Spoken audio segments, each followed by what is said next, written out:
अस्सलाम वालेकुम दोस्तों, द इंग्लिश लवर्स में हम आपको वेलकम करते हैं। और आज का हमारा जो टॉपिक है कि वो है नावल और उसके इक़साम या उसके टाइप्स भी हम कह सकते हैं। तो सबसे पहले जो है वो है उसकी डेफिनेशन कह रहा है कि novel is a long narrative work of fiction with some realism. Novel जो है वो फिक्शन का एक लेंथी वर्क होता है जिसमें सच्चाई दिखाई जाती है। ये एक प्रोज़ का किस्म है और ये सिंगल बुक में पब्लिश होता है। अब तो मल्टीपल बुक्स भी हो सकते हैं। और जो वर्ड नावल है वो इटालियन वर्ड नावेला से लिया गया है जिसका मतलब है न्यू।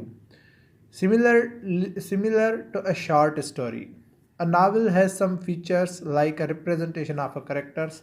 नावल में जो है वो कुछ करेक्टर्स और डायलॉग्स होते हैं, उसमें सेटिंग होती है, प्लॉट होता है, क्लाइमेक्स होता है, कॉन्फ्लिक्ट होता है, रिजोल्यूशन होता है। However, it does not require all the elements to be good novel. अब इसके जो है वो कुछ इकसाम हैं। जैसे सबसे पहले जो है वो है रियलिस्टिक नावल। रियलिस्टिक नावल जो है उसमें तकरीबन रियलिटी या रियलिज़म दिखाया जाता है, उसमें ये अफेक्ट होता है। और इसके जो एग्जाम्पल हैं वो है looking for Alaska for bye John green. उसके बाद है पिकार्स्क्यू नावल। पिकार्स्क्यू नावल जो है वो उसको कहते हैं जिसमें एडवेंचर्स दिखाए जाएं। जो हीरो है वो एपिसोडिक फॉर्म में जो है वो एडवेंचर्स दिखाए, एडवेंचर के बारे में हो, तो उसे हम पिकार्स्क्यू नावल कहेंगे। और ये जो है वो स्पेनिश वर्ड पिकारो से वर्ड लिया गया है। तो इसके एग्जांपल जो है वो है रूडियार्ड कीपलिंग्स किम। उसके बाद है हिस्टोरिकल नावल। हिस्टोरिकल नावल जो है वो हिस्ट्री के बारे में होता है, उसके बारे में लिखा जाता है, उसके बारे में बताया जाता है। इसके एग्जांपल्स है जैसे a tale of two cities by Charles Dicken, ये हिस्टोरिकल नावल है।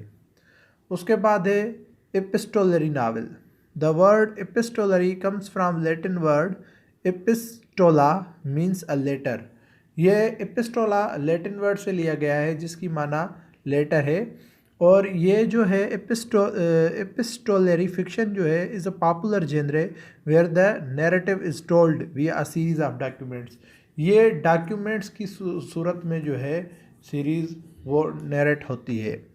और इसका जो एग्जांपल है वो है पामिला बाय सिमिल रिचर्डसन। उसके बाद है गोथिक नावल। गोथिक नावल हम उसे कहते हैं जिसमें टेरर हो, हॉरर हो, मिस्ट्री हो, थ्रिलर हो, सुपरनेचुरल हो, डूम डेथ हो, मतलब डरावने।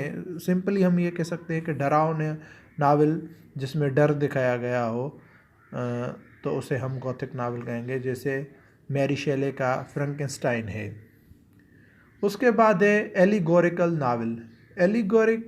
N allegory is a story with two levels of meaning, surface meaning and symbolic meaning. इसमें दो मीनिंग्स होती हैं, एक सरफेस मीनिंग होती है और एक हिडन या सिंबॉलिक मीनिंग होती है। जैसे द फेरी क्वीन है स्पेंसर का, ये बेस्ट एग्जाम्पल है एलिगोरिकल नावल का। उसके बाद है रीजनल नावल। रीजनल नावल जो है वो किसी एरिया के जो है वो पर्टिकुलर एरिया जो है उसके बैकग्राउंड के अगेंस्ट जो है वो लिखा जाता है। तो ये जो है वो चार्ल्स डिकेन और जॉर्ज जो थे वो ये नावल लिखते थे। तो इसके जो है वो एग्जाम्पल मैंने इंटरनेट पे भी सर्च किए, मुझे नहीं मिले। अगर आपको पता हो या आपको कहीं से पता चल जाए तो कमेंट बॉक्स में लाजमी मुझे मेंशन करें। और अगर आपने अभी तक हमारे चैनल को सब्सक्राइब नहीं किया तो जल्दी से जल्द चैनल को सब्सक्राइब करें और साथ ही बेल आइकन के बटन को लाजमी प्रेस करें ताकि हमारी आने वाली सारी वीडियोस आप तक पहुंच सकें। और उसके साथ साथ हमारी वीडियो को लाइक करें, कमेंट करें और दोस्तों के साथ शेयर करें। शुक्रिया।